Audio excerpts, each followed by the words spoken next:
The nature of my ministry has made me see things. I have seen and I have heard the voice of Satan. Looked dead into his empty face. As a matter of fact, I have smelled the breath and heard the cries, foul noises of the hawks of darkness. His cohorts, very ugly. We have seen normal human beings levitate. Where we came from, I have seen a lot of things physically, and then I have seen men speak audibly with their opening their mouths, because they look at you and they speak. You can hear an audible voice, yet their mouth are not open. And I've seen one man use his mind and then turn objects around him without touching them physically. And all these things point power. It gives you an idea that the devil has power, because normally all these diabolical things of the devil and his cohorts is to give us an idea that he has power. And as a matter of fact, I've seen the devil appear to me before. I've seen him and I know he's at core. But do you know what? The devil is very empty. Now, sometimes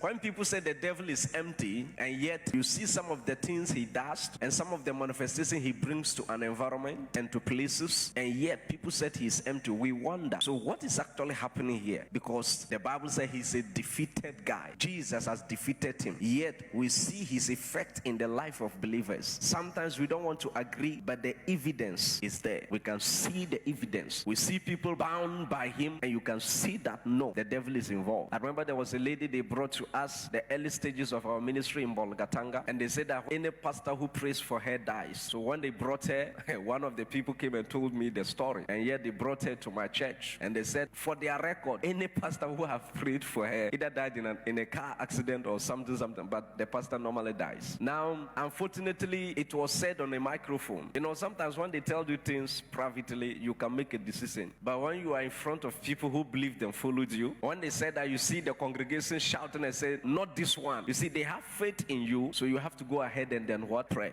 Try casting out the devil, and then you could see the devil screaming. How can you imagine a man's voice in a lady, a young lady groaning, and you can see a man with a deep voice? So you know that this cannot be fake. Some of the manifestations, they are so real, and you know this is a strong spirit in this person. We could hear the voice of a man inside a young girl, and she was rolling like a ball. Before we realized, light went off. Why? Things were happening. And now, if you are not careful, those manifestations will scare the hell out of you, because that alone is enough to throw you out. But you know what? When you know your identity in Christ, and when you know what you have is far more greater than whatever is in that person, you are not shaken, because you know what is in you.